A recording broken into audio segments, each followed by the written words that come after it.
Bien, muy buenas tardes y muchísimas gracias al parque y al planetario por la invitación.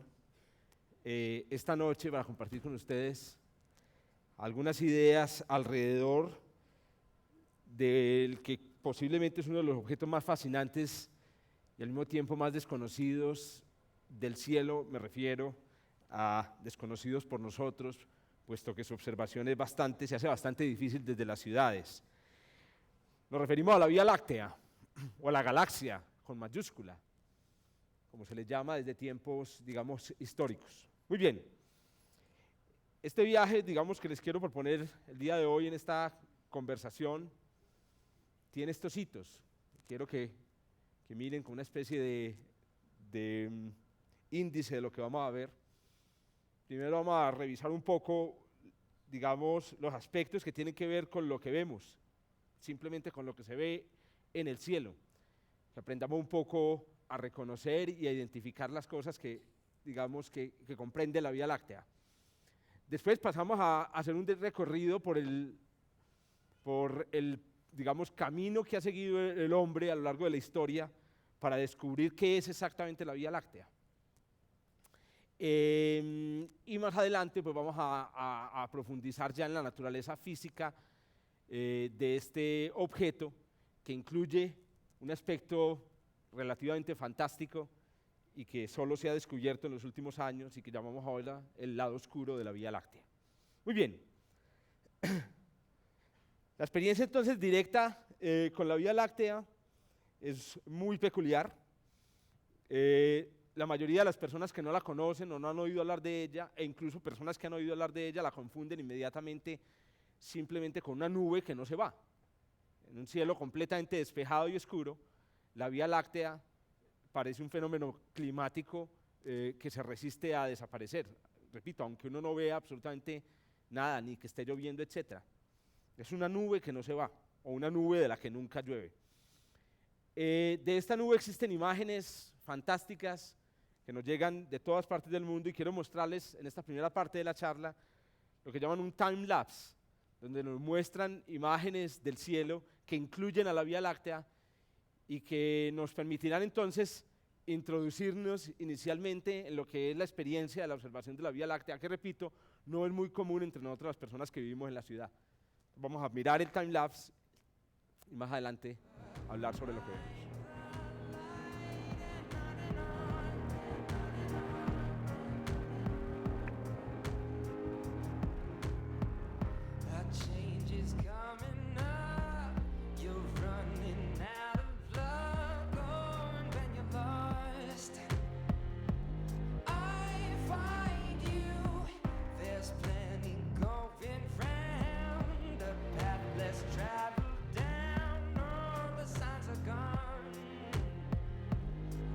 Y esa experiencia fascinante, o ese objeto fascinante que ven ustedes moverse con las estrellas. Es una nube que no se va y que se mueve con las estrellas. Nosotros siempre repetimos una anécdota muy bonita que tenemos de una vez que fuimos al desierto de la Tatacoa, y un amigo nuestro, aficionado a la astronomía, que conocía la Vía Láctea teóricamente, mientras íbamos en el carro a oscuras por el desierto, apagamos las luces del carro para ver las estrellas y nos decía, es una lástima que está nublada esa parte del cielo. Y nosotros miramos, ¿cómo? ¿Nublado? ¿Dónde? No, pero mira esa nube que hay allá. Y claro, nosotros obviamente nos burlamos de él por unas 3 semanas, porque era un excelente teórico, repito, como somos la mayoría de nosotros, de la Vía Láctea, pero lamentablemente alguien que desconocía de primera mano, o con una primera experiencia, este objeto fascinante. Y otra anécdota que me encanta contar sobre la Vía Láctea, como esa experiencia, pues como les digo, fantástica en el cielo, que parece de la Tierra, pero que no lo es que en el año 94, si mal no recuerdo, 96, me perdonarán la imprecisión histórica, que tuvo lugar este gran terremoto en la zona de Los Ángeles, en la costa oeste de los Estados Unidos. La ciudad se apagó completamente y la gente empezó a llamar a los servicios de emergencia de la ciudad, diciendo que si había habido una fuga de gases o si había habido algún derrame radioactivo, porque ellos estaban viendo una cosa muy extraña, y es que el cielo estaba completamente despejado, pero había una nube que ellos nunca habían visto, y entonces que por favor les explicaban qué era eso. Se trataba de la Vía Láctea, observada, repito, por personas que nunca habían tenido, digamos, esa experiencia en su vida. Es increíble, repito, que una cosa que es prácticamente omnipresente en el cielo, porque está presente todos los días del año y prácticamente durante casi todas las noches también, sea tan desconocida por las personas que vivimos en lugares altamente contaminados lumínicamente como nuestras ciudades. Entonces, ¿cuáles son las características que podemos, digamos, señalar desde el punto de vista astronómico de esta entidad fantasmagórica que aparece en el cielo? La primera, pues, que es la más obvia, es que solamente puede verse en cielos muy oscuros. La verdad, yo la última vez que vi la Vía Láctea desde acá, desde el Valle de Aburrá, fue en Belén, en mi casa en Belén, por allá en las afueras de Medellín, y desde ese entonces no la volví a ver dentro de la ciudad de Medellín, hasta hace poco que subí aquí a Santa Elena, que ya prácticamente es dentro de la ciudad de Medellín, y tuve la oportunidad de verlo porque el cielo estaba bastante oscuro. Para quienes conocen un poco de astronomía, se necesita que el cielo, digamos, esté oscuro al nivel de que se vean estrellas de magnitudes 5 a 6. Es decir, que se vean las estrellas, las 7 estrellas de las 7 cabritas o de las Pléyades para poder ver la Vía Láctea. Existen historias prácticamente en todas las culturas, no solamente las culturas de Occidente, sino también las culturas aborígenes de todos los continentes que hablan sobre la Vía Láctea. Pero la historia, digamos, que genera o que dio origen a la palabra galaxia es una historia que obviamente nos viene de la cultura griega, de la que nos viene, digamos, gran parte del conocimiento que tenemos, de la cual viene entonces el término exactamente, que es este término en griego que es galaxia, ciclos, o círculo de leche, que es, digamos, la primera impresión que tenía para los griegos y para muchas de las culturas antiguas esa franja luminosa en el cielo. Se trataba, o parecía tratarse, de un reguero de leche sin olor, me imagino el olor a nivel de todo el planeta, de un reguero de leche en el cielo, producido por alguna razón. Y cada cultura, digamos, o las culturas vecinas a Grecia, tenían diferentes razones para explicar ese reguero de leche.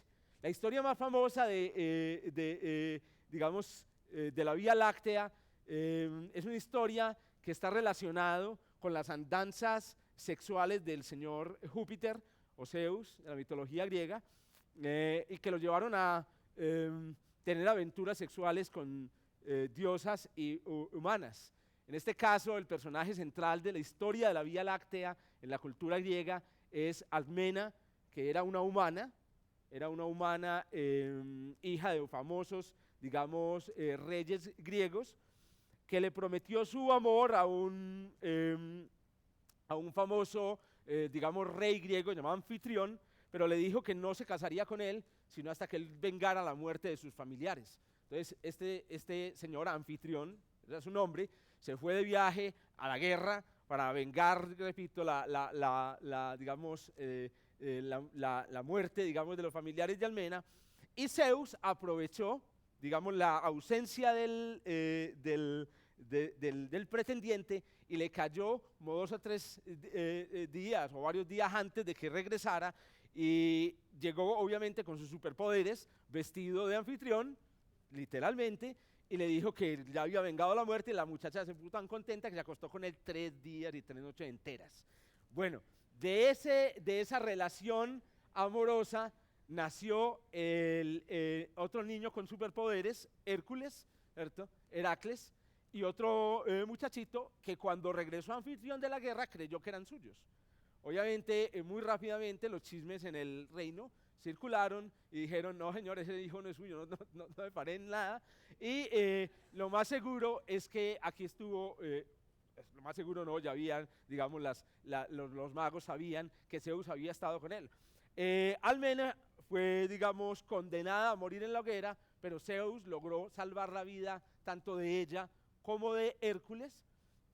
Y Hércules, o Heracles en la mitología griega, digamos, tenía una última prueba que pasar, ya había sobrevivido a la muerte, y era que para poder convertirse en un dios o en un semidios tenía que tomar de la leche de Hera, que era la esposa de Zeus. Obviamente Hera no estaba muy contenta de que un hijo bastardo de su marido aventurero se le viniera a pegar, digamos, a tomar de su leche, y entonces lo rechaza, y en el momento del rechazo se forma la Vía Láctea.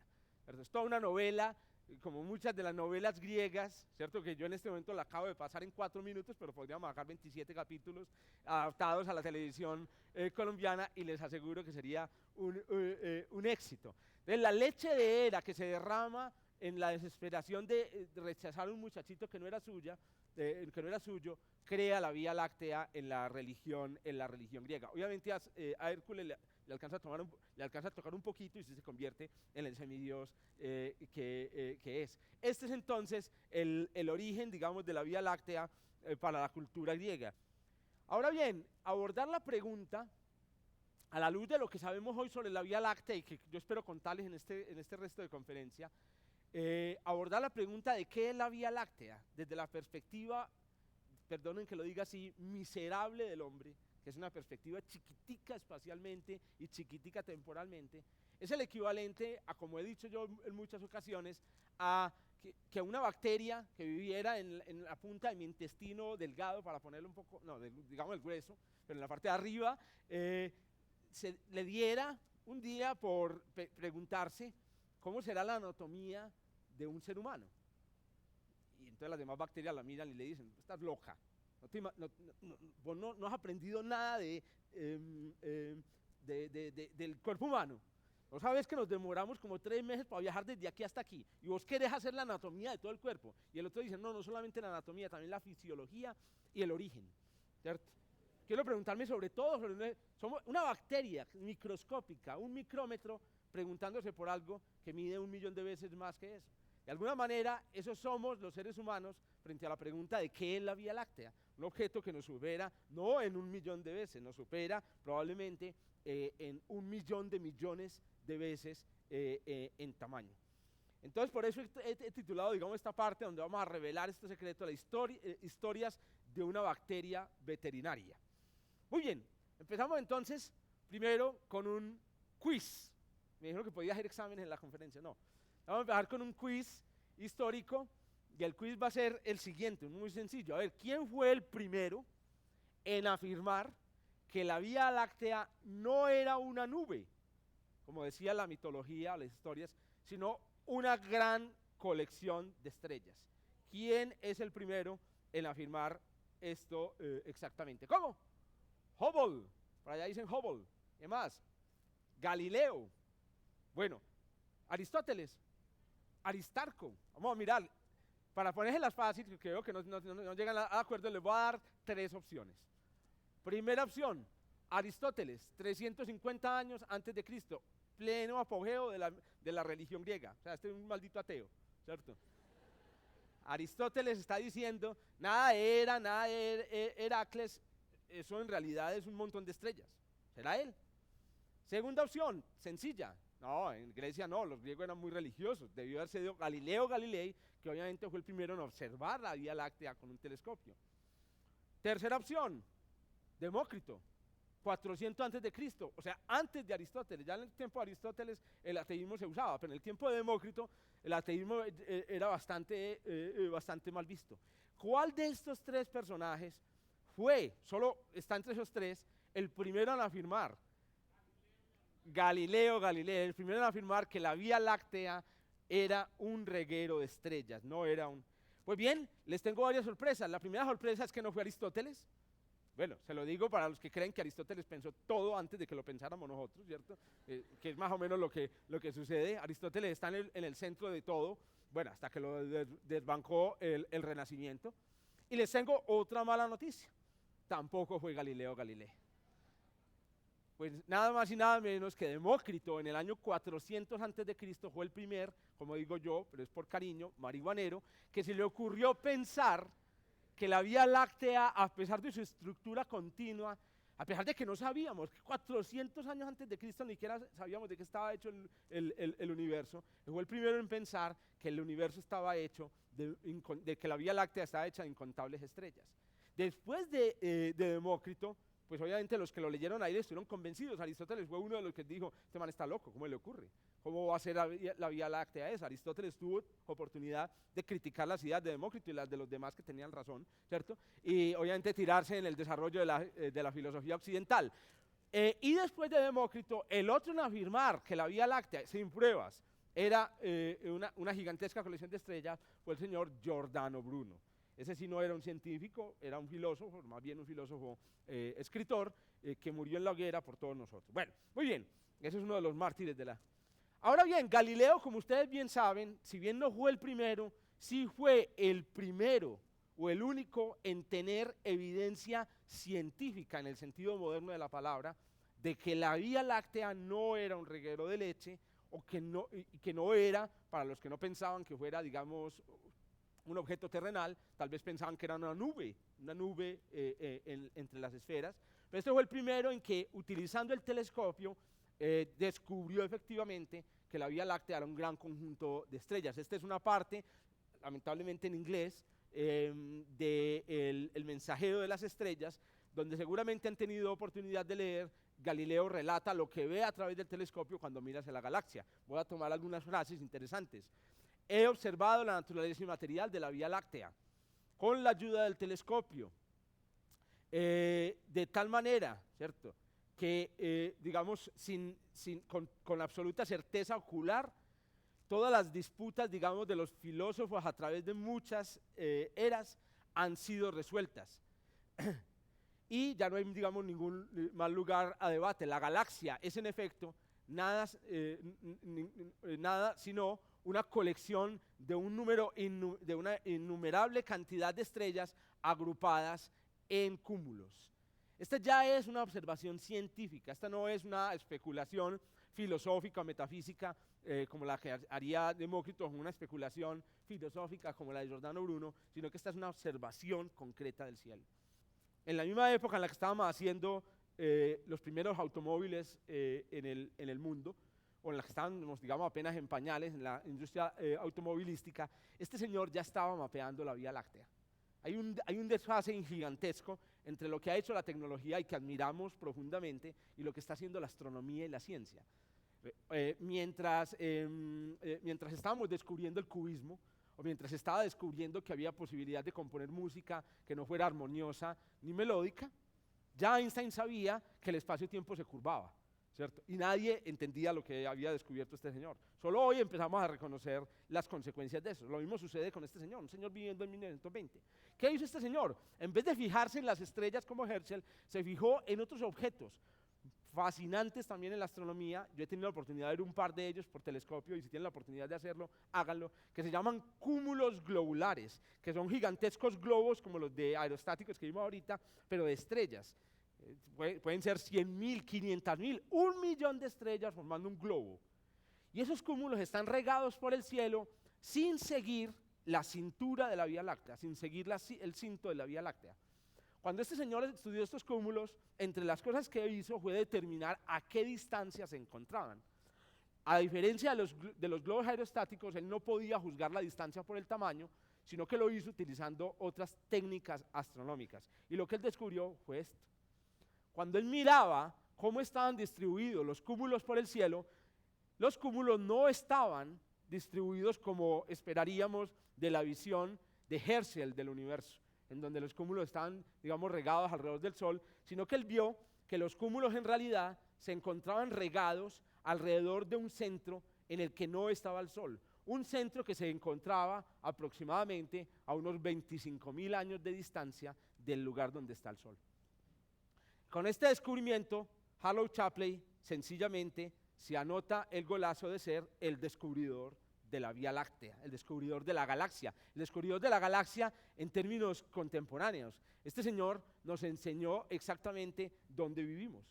Ese recuadro que ustedes ven ahí es la galaxia que podemos ver en el cielo. Miren de todo lo que nos estamos perdiendo, lamentablemente los seres humanos, por vivir justamente dentro de la multitud. Si alguien nos pudiera montar en los hombros, podríamos ver al artista allá al otro lado, ¿cierto? Pero esos hombres tendrían que tener un tamaño de varios, digamos, decenas de miles de años luz. Entonces, repito, Herschel tenía una mirada, digamos, sin perspectiva, pero obviamente cuando miras a los cúmulos globulares, descubres que la cosa es muy, muy diferente. Antes de pasar a describirles esta última parte, entonces, cómo es la Vía Láctea, sus partes, porque a mí me parece la historia, cómo llegamos allí, es fascinante y es una historia de, digamos, incluso podría reproducirse. Yo podría pedirle a los estudiantes de astronomía de la universidad que volvieran otra vez a reconstruir toda la historia, desde los mitos hasta, desde pedirles que se inventen formas con el digamos, esqueleto de la noche, hasta pedirles que calculen a qué distancia está el centro de la Vía Láctea. Todo lo podríamos hacer utilizando incluso telescopios modestos. Una historia que me parece a mí muy bonita y muy interesante y que me aproxima otra vez a la historia de la bacteria veterinaria, es la historia de en qué momento, bueno, entonces, ¿en qué iríamos? No, la bacteria se propuso y lo consiguió. Empezó construyendo una serie de instrumentos. En el caso del cuerpo humano, como es opaco a la luz, utilizó sonido. Entonces se inventó un estetoscopio y lo pegó al intestino grueso. Nunca antes ninguna bacteria había pegado un estetoscopio al intestino grueso. Y esta bacteria, la llamaban Galileo, se pega al intestino grueso y empieza a escuchar el cuerpo humano. Y escucha los movimientos peristálticos del abdomen y con eso empieza a hacerse una idea de que esto es más grande de lo que pensábamos. Después llega otra bacteria llamada Herschel y esta bacteria empieza a contar el tiempo que se demoran los sonidos en viajar a través del cuerpo y con eso se hace una idea de que vive en el centro de una gigantesca masa esférica. Y más adelante viene otro que dice, no utilicemos tal vez sonidos, sino que utilicemos los impulsos nerviosos que pasan por este cable y tratemos de ver cuánto tiempo se demoran y descubren que el centro no está aquí, sino que hay una distribución y que hay una cabeza. Pero esta bacteria ha hecho una cosa impresionante. Ha descubierto, digamos, la estructura o por lo menos descubierto el tamaño de una cosa que la supera por 1.000.000 de veces en tamaño. Pero hay una cosa más increíble que hemos hecho los humanos y que no han podido hacer las bacterias hasta este momento. Y es que, las bacterias de la historia. Y es que los seres humanos sabemos no solamente de qué tamaño es la galaxia, no solamente de dónde está el centro, sino que sabemos, como todos ustedes deben haber aprendido en el kinder, que la Vía Láctea es una galaxia espiral. ¿Cómo demonios una bacteria, el equivalente en la historia de la bacteria sería que la bacteria, utilizando el estetoscopio pegado ahí de los cables, de los nervios que pasan, descubre, ay, pues, mira, esta cosa tiene 4 patas, ¿cierto? ¡Wow! Tiene 4 patas, o sea que es un cuadrúpedo, parecido a los que hemos escuchado por ahí en la casa ladrar. Entonces es un animal cuadrúpedo. ¿Cómo sabe usted que es un animal cuadrúpedo si es una cosa que mide 1.000.000 de veces menos y nunca ha podido salir del intestino grueso? El descubrimiento de la estructura espiral de la Vía Láctea se dio otra vez en un año en el que no estaba pasando nada, digamos, la tecnología estaba apenas en pañales. Cuando apenas nos estábamos empezando a inventar los telescopios, ya los astrónomos sabían que la Vía Láctea, un objeto que es 1.000.000 de millones de millones de veces más grande que ellos, tiene una estructura espiral. Lo más increíble de la historia es que si usted fuera a presentar un proyecto de investigación en Colombia para descubrir la estructura de la Vía Láctea, se lo aprobarían por barato. Este proyecto de investigación costó nada más que alrededor de unos 7 millones de pesos. Si usted va a la Universidad de Antioquia y pide 7 millones de pesos, se los dan de la caja menor, ¿cierto? Es así de sencillo. ¿Cómo así 7 millones? Tan poquito. Bueno, le piden un montón de contraprestaciones por el proyecto, pero usted igual las va a cumplir. Eso le costó al señor I.M. Purcell en el año 1951 descubrir que la Vía Láctea era una galaxia espiral. Y de nuevo, es un ejercicio que uno podría hacer hoy en día utilizando instrumentos muy modestos. El descubrimiento se hizo observando la Vía Láctea no con los ojos, ni con los telescopios, ni con las cámaras fotográficas, sino utilizando antenas de radio, observando la Vía Láctea de una manera completamente nueva, antenas de radio. El hidrógeno, que es el elemento más común de todo el universo, emite cantidades de radio impresionantes. Si usted viera radio, usted podría ver el cielo brillando en la misma frecuencia en la que brillan los celulares. Usted vería punticos aquí en la superficie de la Tierra y habría mucha contaminación radial, obviamente, pero usted iría a un lugar muy lejano, por ejemplo a la mitad del Amazonas, y allá usted miraría para el cielo y vería el cielo iluminado en radio. Esa luz de radio que viene del cielo la producen nubes. Si las nubes están por toda la galaxia, regadas de forma homogénea, como un líquido, entonces veríamos ver radiación igual de todas partes, pero eso no es lo que se ve. Resulta que cuando usted mira en cualquier dirección, en el plano de la Vía Láctea, por ejemplo, se da cuenta de que hay un punto de la Vía Láctea de la que le llega radiación que no es exactamente de la misma frecuencia de la que emite el hidrógeno. Los astrónomos y los físicos sabemos que si usted ve luz o radiación que no sea exactamente la misma longitud de onda de la que debería emitir una linterna, tal vez de lo que se trata es de la misma linterna, o el gas, pero moviéndose. Y efectivamente, estas nubes de gas que vemos aquí, estos bultos que vemos aquí, al moverse, hacen que la luz que detectamos en la Tierra no sea de la misma frecuencia, y midiendo cuánto es el cambio de frecuencia, uno puede saber a qué velocidad vienen. Pues miren la relación. La idea es que si usted ve que la nube se mueve hacia usted despacio, pero emite una gran cantidad de radio, en realidad lo que sucede es que la nube está cerca y se mueve en dirección un poco tangencial a la dirección en la que se mueve el Sol. Toda la galaxia se mueve en esta dirección. Pero si usted al contrario ve una nube que se ve venir hacia la Tierra muy rápido y que se ve muy débil, entonces esa nube debe estar muy lejos. Y si usted al contrario, otra vez, ve una nube que se aproxima a la Tierra, al parecer despacio, pero es muy tenue, entonces la nube está muy lejos. Entonces basta que usted mida la frecuencia de las ondas de radio y la intensidad para usted saber de a qué distancia le están mandando esas ondas de radio. Y con esa información tan sencilla, este señor en el año 1951 reconstruyó la forma de la Vía Láctea. Y hoy sabemos, repito, que es una galaxia espiral. El año entrante, prepárense porque a final de este año empiezan las noticias, se va a lanzar una sonda espacial bien importante, se llama Gaia. Gaia es el nombre de la diosa de la Tierra en la mitología griega. Y esta misión tiene como propósito medir la distancia no a nubes de gas, sino a 1.000 millones de estrellas en la galaxia. Piensen que ahorita decía, deben existir más estrellas que seres humanos en la Vía Láctea. Pues si existen 7.000 millones de estrellas en la Vía Láctea, ella estaría observando alrededor del 10% de las estrellas. Hoy sabemos que en realidad el número de estrellas en la Vía Láctea supera con creces ese valor, es decir, está alcanzando los 100.000, 200.000, 300.000, 400.000 millones de estrellas, y aún así, Gaia, al observar 1.000 millones de estrellas, habrá observado una centésima parte de toda la galaxia. Lo mejor de esta sonda es que va a medir la distancia con una precisión exquisita. Es una precisión que jamás se ha pensado. El Galileo le daría un infarto al miocardio instantáneamente si le dijeran que vamos a medir la distancia de 1.000 millones de estrellas. Y con la precisión que vamos a conseguir, vamos a hacer un mapa que ustedes no se imaginan de la Vía Láctea. En la comparación de la bacteria astrónoma, bacteria veterinaria que vive en el extremo intestino grueso, imagínense en ella tratando de decirle a usted, voy a determinar exactamente este tipo dónde le crece la nariz, con toda precisión dónde es que le crece, y mejor aún, cuántos pelos tiene en la nariz, ¿cierto? Una bacteria en el intestino grueso a punta de estetoscopio y de señales eléctricas determinando cuántos pelos tengo yo en la nariz. Obviamente se sorprendería de saberlo. Bueno, muy bien. Entonces, este conjunto de conocimientos acumulados nos han producido la siguiente visión o idea panorámica de cómo es la Vía Láctea. Esta es la Vía Láctea que ya se asoma en lo que es hoy la astronomía contemporánea. Una cosa que tiene forma de arepa de huevo.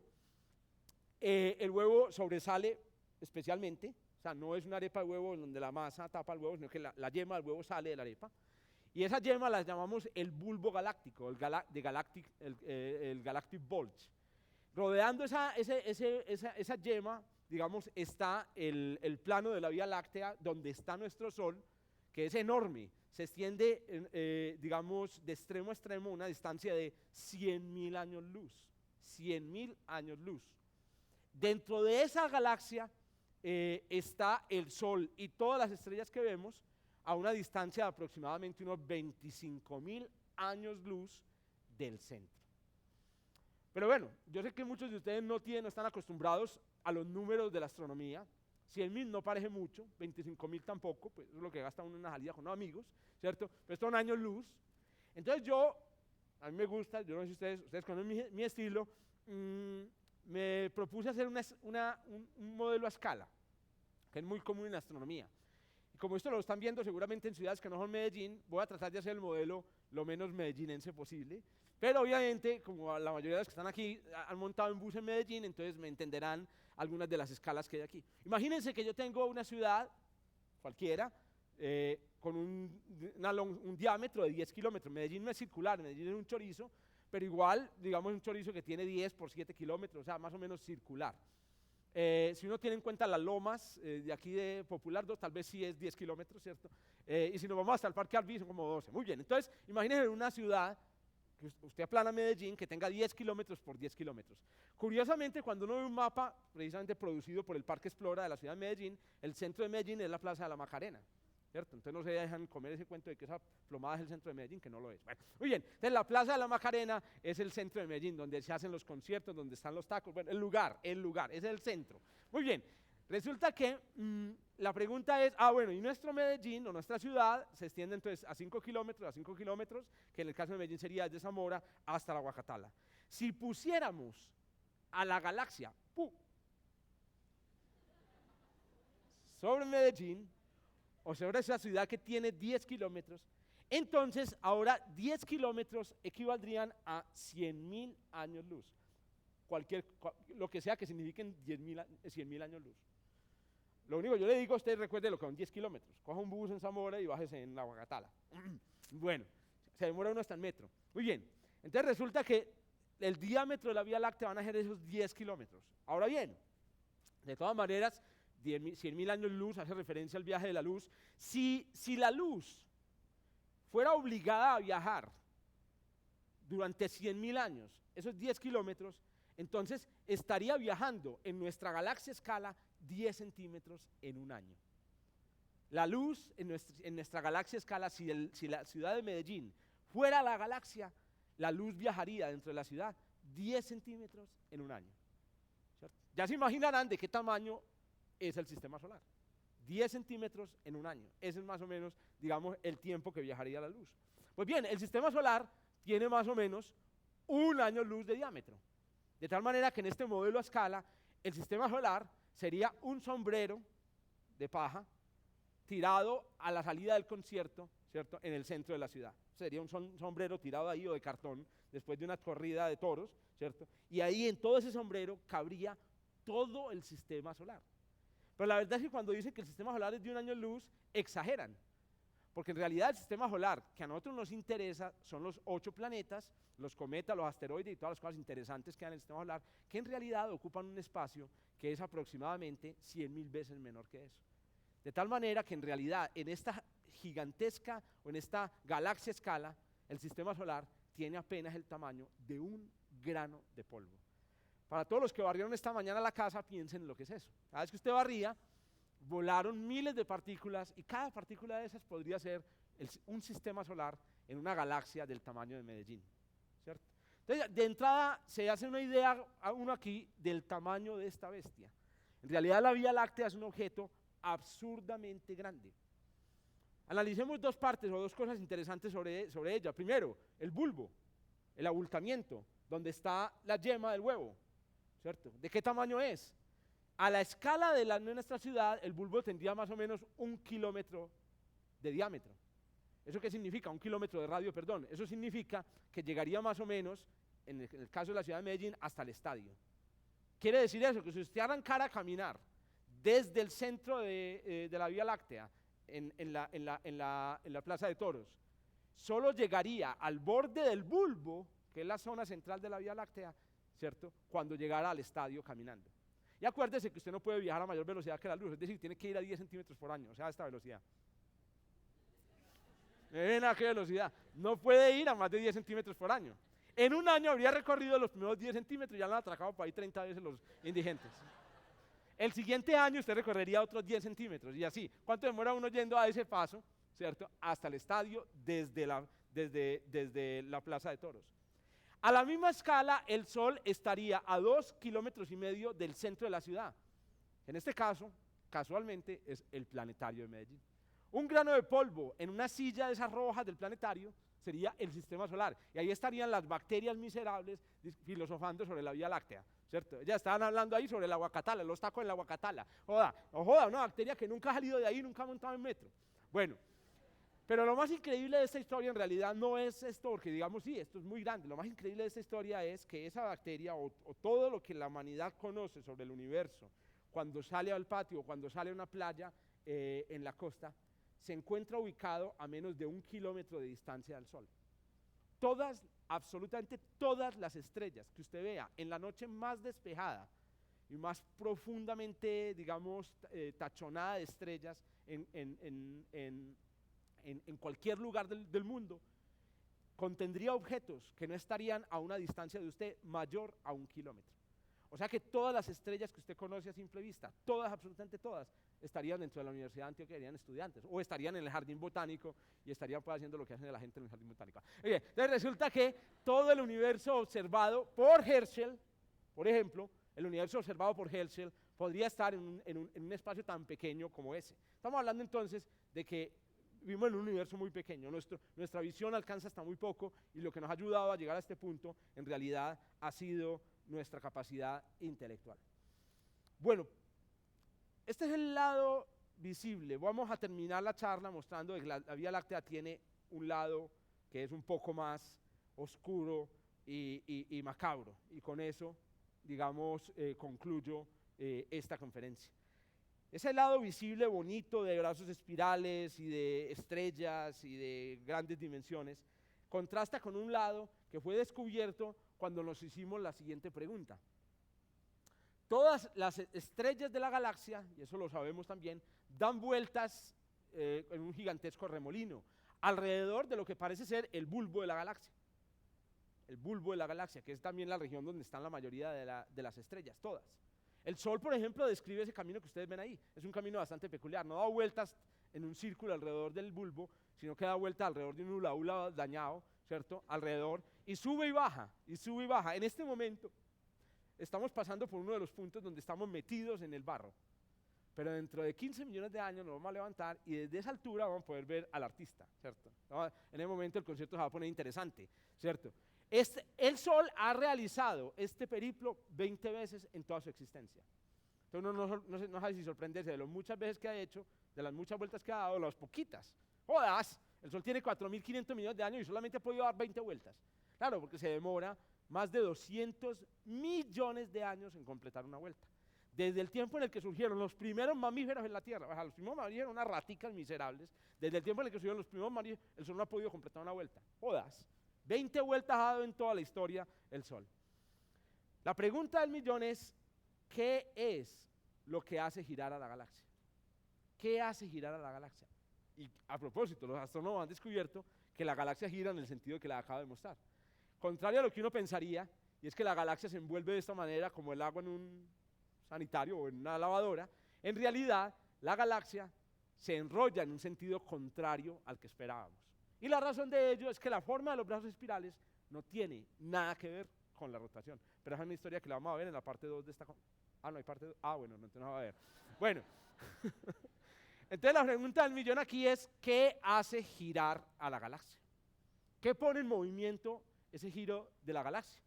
Y hay una respuesta que parece ser muy obvia y que todo el mundo, desde que se le enseñan esto en segundo de primaria, eso no lo enseñan tampoco en segundo de primaria, desde que le enseñan esto, nunca se lo enseñan, ¿cierto? Lamentablemente, desde que lo vemos en alguna parte, tal vez un documental en Discovery mal dicho, desde el momento en el que lo enseñan, siempre la gente dice, la galaxia gira seguramente alrededor del agujero negro central de la Vía Láctea, ¿cierto? En el centro de la Vía Láctea se supone que existe un poderoso objeto, un objeto gigantesco, de cuya existencia sabemos gracias a esas observaciones que ustedes ven allí.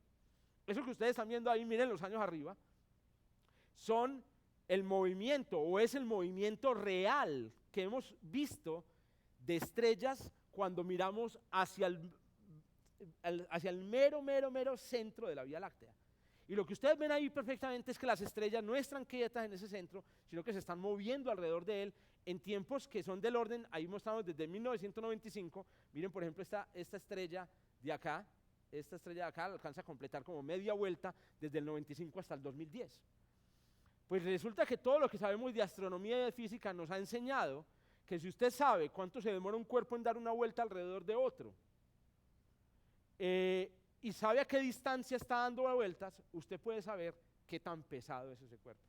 Lo que hemos descubierto es que el objeto que está allá en el lugar donde aparece esa estrella tiene una masa de 4 millones de veces más grande que la de nuestro Sol. 4 millones de veces más grande que nuestro Sol. Pero hay una cosa que es muy curiosa, y es que uno diría, 4 millones de el diablo cantidad de masa, eso es demasiado, coja el Sol y reúna 4 millones de esos, ¿cierto? Es mucha masa, ¿cierto? Pero resulta que no lo es. Piensen en la siguiente analogía, ¿cuántas casas tendrá Medellín? Volvamos a la ciudad, a la galaxia ciudad. ¿Cuántas casas habrá en Medellín? Pongamos un número. ¿Qué serán? Por ahí 100.000 casas. Muy grande. O 10.000. Imaginémonos una ciudad ultradensamente poblada con 100.000 casas. 100.000 casas. Si Medellín tuviera 100.000 casas y la galaxia tiene 100.000 millones de estrellas, entonces en nuestra galaxia, digamos modelo, si cada casa fuera masa, tendría 1 millón de masas del Sol. Entonces, usted ve a Medellín, ¡ay, qué montón de casas! Y uno ve por allá digamos, todas estas lomas llenas de casas, y realmente cada casa de esas representaría, repito, 1 millón de estrellas. ¿Eso qué quiere decir? Que poner un objeto en el centro de la galaxia de 4 millones de masas solares significa construir 4 casas. O sea, en el centro de la Vía Láctea hay 4 casas construidas, ¿cierto? De ahí, de entrada, se da uno cuenta de que un agujero negro, sí, es una cosa muy espectacular y bueno, en otra conferencia seguramente hablaremos del agujero negro, pero en realidad no es gran cosa en términos de masa y en términos de atracción como para hacer tanto escándalo.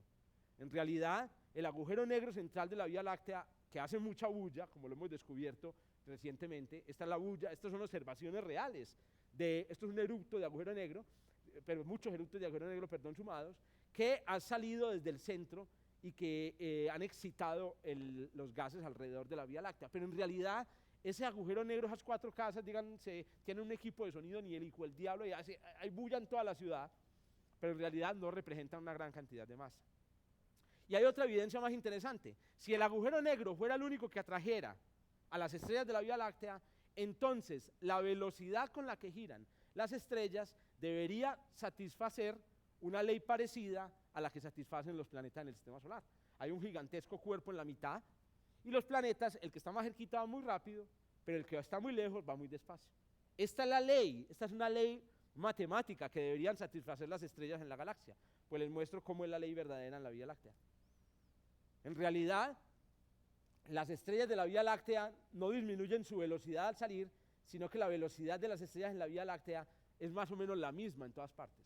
El Sol, que está muy cerca al centro, o que está más cerca al centro, se mueve con la misma velocidad y da las mismas vueltas que un objeto que está mucho más lejos del centro. Entonces no puede ser el agujero negro central, sino que es algo más. Y hoy ya sabemos qué es. La Vía Láctea en realidad es un sobrado de un objeto mucho más grande, que se conoce como el halo de materia oscura, que es una gigantesca estructura que puede tener 10 veces el tamaño lineal, 3 o 4 veces el tamaño lineal de la Vía Láctea y pesar 10 veces lo que pesa todas las estrellas y todo el gas que hay contenido en ella. Entonces la Vía Láctea en realidad es algo así como una especie de aguacate, ¿cierto? O una especie de, no, digamos una cereza, ¿cómo se llama estas que uno se come con moradas por ahí? Ciruela, eso. Una ciruela, imagínense una ciruela, donde lo interesante de la ciruela es materia oscura. Y la pepa que queda en el centro y uno bota, eso somos nosotros, ¿cierto? Ese es el gas, el polvo y las estrellas. Este es el lado oscuro de la Vía Láctea. Bueno, termino con este video mostrando un aspecto de la Vía Láctea que también hace parte digamos, de las cuestiones fundamentales que tenemos hoy en día sobre ella, y es de dónde salió y cómo llegó a ser lo que es y para dónde va. En realidad, yo creo que hay un acuerdo más o menos generalizado entre los astrónomos en el sentido de afirmar que la Vía Láctea no ha terminado de formarse. Es decir, en realidad, la Vía Láctea está en la mitad de un proceso de formación. Nos tocó una fase del proceso muy prolongada, en la que nos gozamos de la Vía Láctea, de parranda, etcétera, vacas, inteligencia, maravillosa, pero esta fase es una fase temporal de un proceso mucho más largo de evolución. Y lo sabemos porque lo hemos visto. Otras galaxias en el universo, estas son imágenes de galaxias situadas a grandes distancias, se ha visto que se las ha visto en fases del proceso de formación en las que está actualmente la Vía Láctea.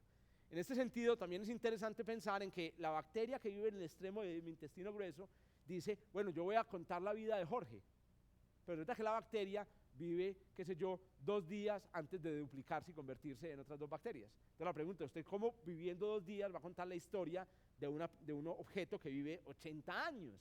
De la misma manera, ¿cómo podemos los seres humanos contar la historia de un objeto que vive 12.000 millones de años? Y la manera más sencilla es, y esa es la manera que hacen las bacterias, es tratando de estudiar los demás seres humanos que hay afuera, que obviamente unos serán jóvenes y otros serán viejos. De la misma manera, cuando miramos hacia afuera, vemos otras galaxias como la Vía Láctea en la mitad de su proceso evolutivo.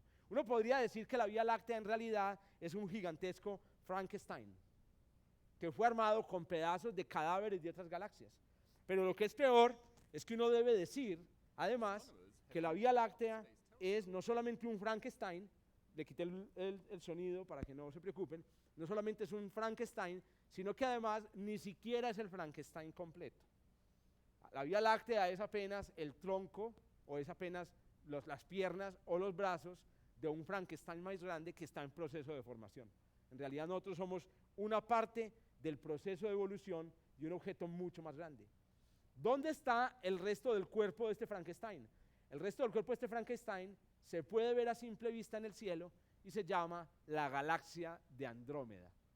Es la única galaxia o la galaxia, digamos, más lejana visible a simple vista. Miren el tamaño con el que se ve cuando se ve desde la posición del Sol. Se ve chiquitica, pero en realidad la galaxia de Andrómeda puede ser, digamos, del orden de unas 2 veces el tamaño de la Vía Láctea. La Vía Láctea y Andrómeda se están aproximando una a la otra y en el proceso se van a fusionar en un fenómeno, digamos, fantástico que va a ocurrir aproximadamente dentro de unos 5.000 a 6.000 millones de años en el futuro. Y en el proceso de colisión o de choque entre las 2 galaxias, que está aquí simulado en este video, en el proceso de colisión, ninguna estrella de la Vía Láctea tocará a otra estrella de la galaxia de Andrómeda, ninguna. El Sol no va a ser tocado por ninguna estrella de la galaxia de Andrómeda. Posiblemente lo que va a pasar con el Sol es que pueda ser expulsado. Y esta, señoras y señores, es el Frankenstein. Les presento a Frankenstein. Este es el completo. La Vía Láctea es solo una pata. Es una gigantesca galaxia elíptica, como hemos visto muchas por ahí, que es, digamos, o que va a ser el producto natural de lo que será, digamos, el proceso evolutivo de lo que está ocurriendo cerca a la Vía Láctea. Muy bien. Entonces, para llevarse para la casa de esta conferencia, ¿qué hay para llevarse para la casa? Porque conté muchas cosas, di muchos datos, espero yo, pero hay unos datos que a los que no los vieron en kinder, es importante que lo recuerden a partir de ahora. ¿Qué hay que recordar? La Vía Láctea es, entonces, un objeto visible del cielo, es una nube que parece recorrer, digamos, el cielo alrededor nuestro 360 grados, 30 grados de ancho, y que pasa por algunas constelaciones bien conocidas. La más importante probablemente es Orión. Cuando miren hacia Orión, están mirando.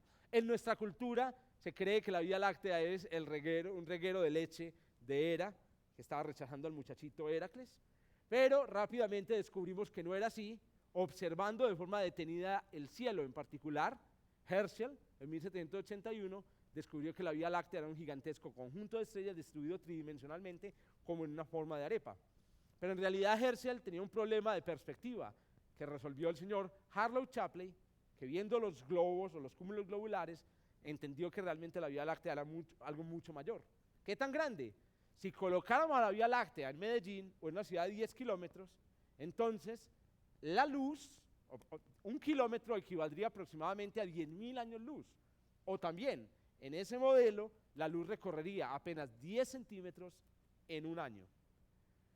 Las estrellas de la Vía Láctea rotan, pero no alrededor del agujero negro central. ¿Por qué? Porque si casa de la Vía Láctea a escala pesara 1 millón de veces la masa del Sol, habrían solamente 4 casas en la Macarena o en el centro de la ciudad.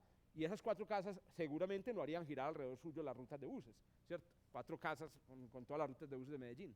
En realidad, pues sí hay un objeto muy pesado en el centro, pero lo que hace girar a la Vía Láctea alrededor, a las estrellas, alrededor entre ellas, es en realidad un gigantesco monstruo que tiene 10 veces la masa de todas las estrellas y los gases juntos, que se llama el halo de materia oscura. Y finalmente, lo que hemos aprendido es que la Vía Láctea en realidad está en la mitad de un proceso evolutivo que ha sido violento y que probablemente vaya a ser o seguirá siendo violento, y que conducirá a la formación de una única galaxia en el futuro al fusionarse con la galaxia de Andrómeda. Bueno, eso es lo que tenía para contarles. Muchas gracias.